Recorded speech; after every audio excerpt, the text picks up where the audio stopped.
ये बात है साल 2003 की, जब दुबई के शेख ने समंदर में दी वर्ल्ड प्रोजेक्ट की कंस्ट्रक्शन स्टार्ट की।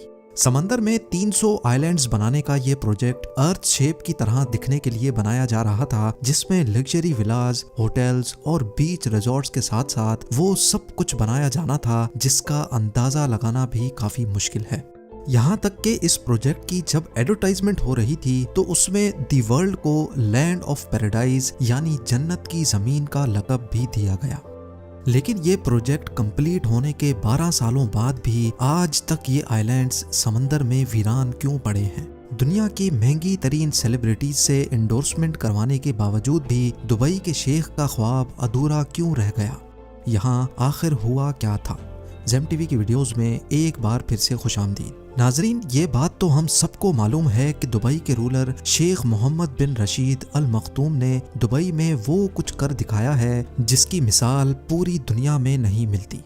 आज से 30 साल पहले दुबई में सिर्फ एक बिल्डिंग हुआ करती थी जिसको आज दुबई वर्ल्ड ट्रेड सेंटर कहा जाता है। लेकिन उसके बाद यहाँ back to back construction projects ने दुबई की वो किस्मत बदली कि जो शहर 100% अपने ऑयल पे डिपेंडेंट था वो अब सिर्फ 3% ऑयल पे डिपेंडेंट रह गया है। और शेख का ख्वाब भी कुछ ऐसा ही था। दुनिया की सबसे ऊंची बिल्डिंग बुर्ज खलीफा से लेकर दुनिया के पहले और आखिरी 7 स्टार होटल बुर्ज अल अरब तक दुबई का कोना कोना वर्ल्ड क्लास लग्जरी फैसिलिटीज से भरा हुआ है।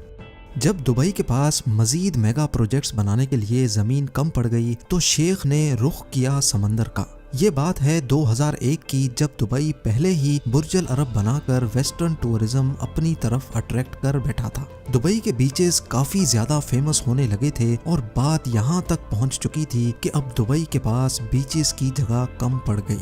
दुबई की कोस्ट लाइन जो सिर्फ 70 किलोमीटर पर फैली हुई थी उसको अब बढ़ाने का वक्त आ चुका था। स्टार्टिंग में प्लान ये था कि दुबई के समंदर में 3 आर्टिफिशियल आइलैंड्स बनाए जाएंगे जिनको जब स्पेस से देखा जाएगा तो उनकी शक्ल पाम ट्री जैसी होगी। पाम जुमेरा, पाम जबल अली और पाम डेरा। 2001 में सबसे पहले पाम जुमेरा पर काम स्टार्ट कर दिया गया क्योंकि शायद ये प्लान किए गए आइलैंड्स में सबसे छोटा था। सिर्फ अकेले पाम जुमेरा की वजह से ही दुबई की कोस्ट लाइन में 56 किलोमीटर यानी 80% का इजाफा हो रहा था। कोस्ट लाइन बढ़ाने का ये आइडिया दुबई के शेख को इतना भा गया कि पाम जुमेरा की कंस्ट्रक्शन कंप्लीट होने से पहले ही पाम जबल अली और पाम डेरा पर भी काम स्टार्ट कर दिया गया।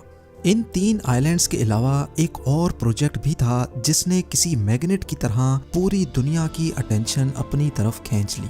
ये प्रोजेक्ट दी वर्ल्ड के नाम से लॉन्च किया गया जिसमें टोटल 300 छोटे आइलैंड्स मौजूद थे। दी वर्ल्ड का डिजाइन अर्थ के मैप के हिसाब से रखा गया था जिसमें हर कंट्री के नाम से अलग अलग आइलैंड बनाए गए थे।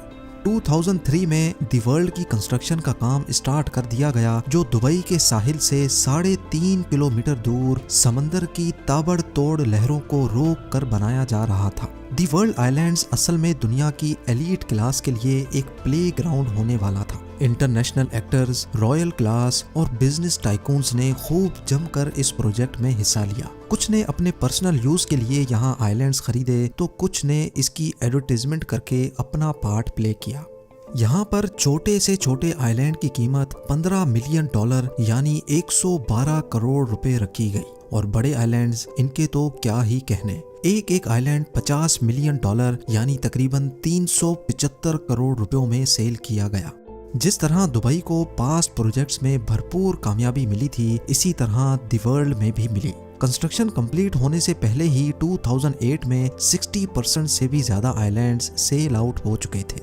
लेकिन सवाल ये है कि समंदर में रेत से बने इन आइलैंड्स की इतनी ज्यादा कीमत क्यों रखी गई?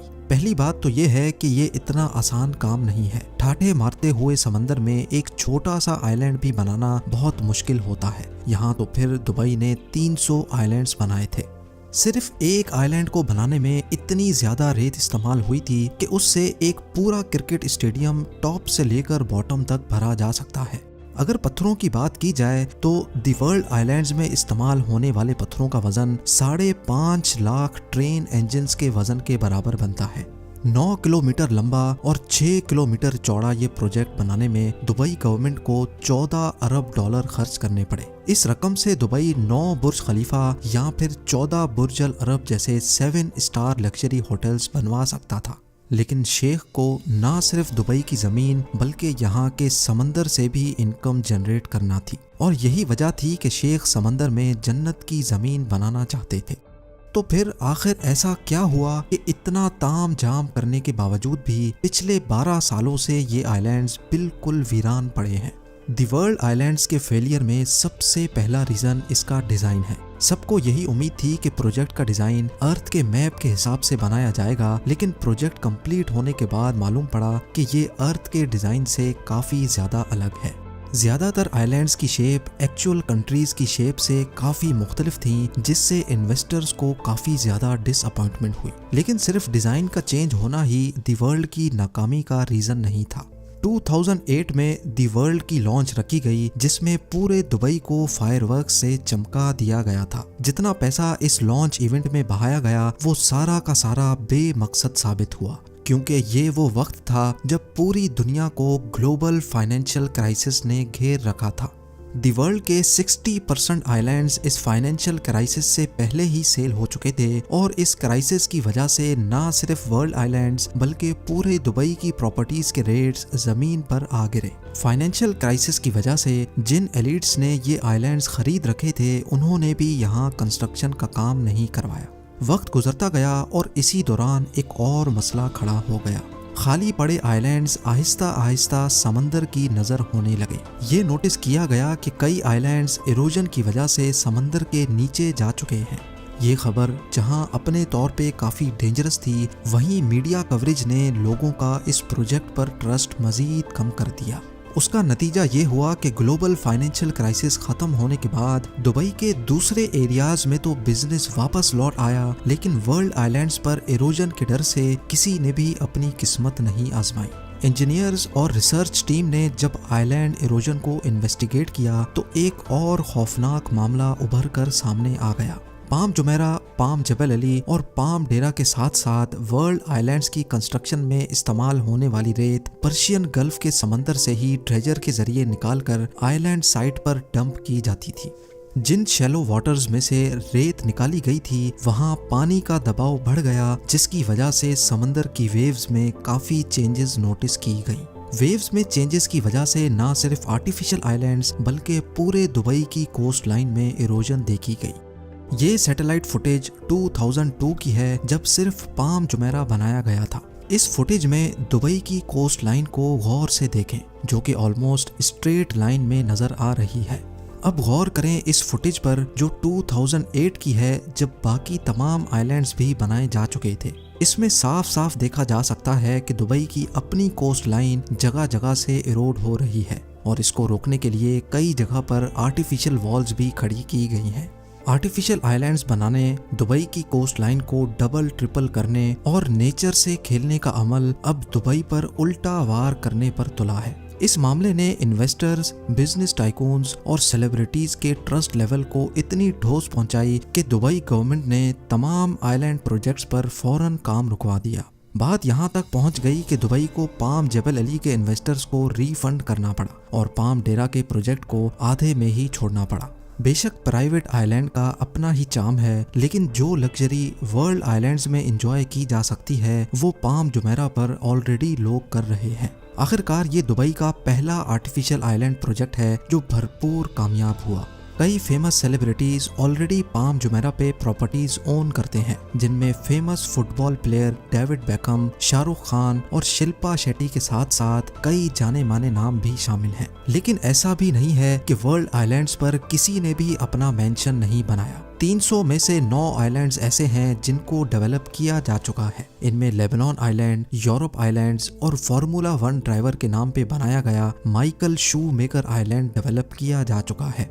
बाकी तमाम 291 आइलैंड्स अभी तक खाली पड़े हैं और आहिस्ता आहिस्ता समंदर की नजर होते जा रहे हैं। दुबई के शेख अपनी इस नाकामी से अच्छी तरह वाकिफ हैं और अपनी इस गलती को सुधारने के लिए नए और जदीद प्रोजेक्ट्स भी लॉन्च करने में लगे हैं।